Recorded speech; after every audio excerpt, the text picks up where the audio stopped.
ಎಲ್ರಿಗೂ ನಮಸ್ಕಾರ. ನಾನು ಮಾನಸ. ನಾನಿವತ್ತು ನಿಮಗೆ ಮನೆಯಲ್ಲಿರುವಂತಹ ವಸ್ತುಗಳನ್ನ ಉಪಯೋಗಿಸ್ಕೊಂಡು ಹೇಗೆ ಕೆಲವೊಂದು ಟಿಪ್ಸ್ಗಳನ್ನ ನಾವು ಅದರ ಸಹಾಯನ ಪಡ್ಕೋಬೋದು ಅಂತ ತಿಳಿಸ್ತಾ ಇದ್ದೀನಿ.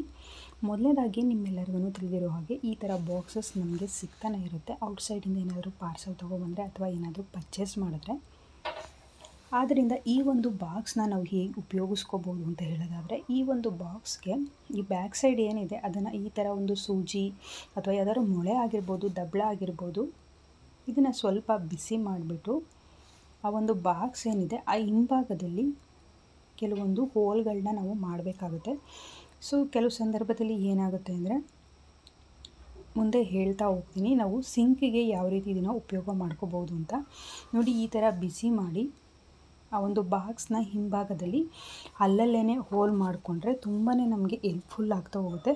ಸೊ ಈ ಥರ ಒಂದು ಹೋಲ್ ಮಾಡಿಕೊಂಡಂತಹ ಬಾಕ್ಸ್ನ ನಾವು ಸಿಂಕಲ್ಲಿ ಏನು ನಾವು ಪಾತ್ರೆಗಳನ್ನೆಲ್ಲ ವಾಶ್ ಮಾಡ್ತಾ ಇರ್ತೀವಿ, ಸೊ ಅಲ್ಲಿ ವೇಸ್ಟೇಜ್ ಏನಿರುತ್ತೆ ಅದೆಲ್ಲದೂ ಇರುತ್ತೆ. ಸೊ ಈ ಒಂದು ವೇಸ್ಟೇಜ್ ಏನಾಗುತ್ತೆ ಅಂತ ಹೇಳಿದ್ರೆ, ಸಿಂಕನ್ನು ನಾವು ಎಷ್ಟೇ ಕ್ಲೀನ್ ಮಾಡಿದ್ರು ಅಥವಾ ವಾಶ್ ಮಾಡೋದಕ್ಕಿಂತ ಮುಂಚೆ ಎಷ್ಟೇ ಚೆನ್ನಾಗಿ ಕ್ಲೀನ್ ಮಾಡಿಕೊಂಡ್ರೂ ಅದು ಮಿಸ್ ಆಗಿ ಹೋಗ್ಬಿಟ್ಟು ಆ ಪೈಪಲ್ಲಿ ಹೋಗಿ ಸಿಕ್ಕಾಕೊಳ್ಳೋದು ಅಥವಾ ಕಟ್ಕೊಳ್ಳೋದು ಈ ರೀತಿ ಆಗ್ತಾ ಹೋಗುತ್ತೆ. ನಾವು ಎಷ್ಟೇ ಕ್ಲೀನ್ ಮಾಡಿದರೂ ಅದ್ರ ಒಳಗಡೆ ಈ ಥರ ಇದ್ದರೆ ಜಿರಳೆಗಳು ಬರೋದು ಅಥವಾ ಮತ್ತು ಯಾವುದಾದ್ರು ಒಂದು ಕೀಟಗಳು ಬರೋದು ಈ ರೀತಿ ಆಗ್ತಾ ಇರುತ್ತೆ.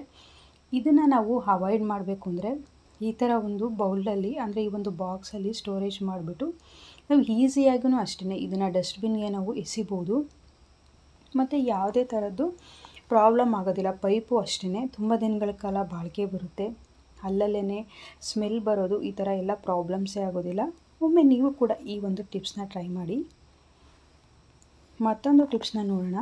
ಸಾಮಾನ್ಯವಾಗಿ ಎಲ್ಲರ ಮನೆಯಲ್ಲೂ ಈ ಥರ ಜಾರ್ಗಳನ್ನ ಯೂಸ್ ಮಾಡ್ತಾನೆ ಇರ್ತೀರ, ಅಥವಾ ಬೆಲ್ಟ್ ಕಟ್ಟಾಗಿರುತ್ತೆ ಅಥವಾ ಬೆಲ್ಟ್ ಯೂಸ್ ಮಾಡೋದಿಲ್ಲ. ಸೊ ಇದಕ್ಕೆ ಬದಲಾಗಿ ನಾವು ಈ ಥರ ಬಲೂನ್ನ ಯೂಸ್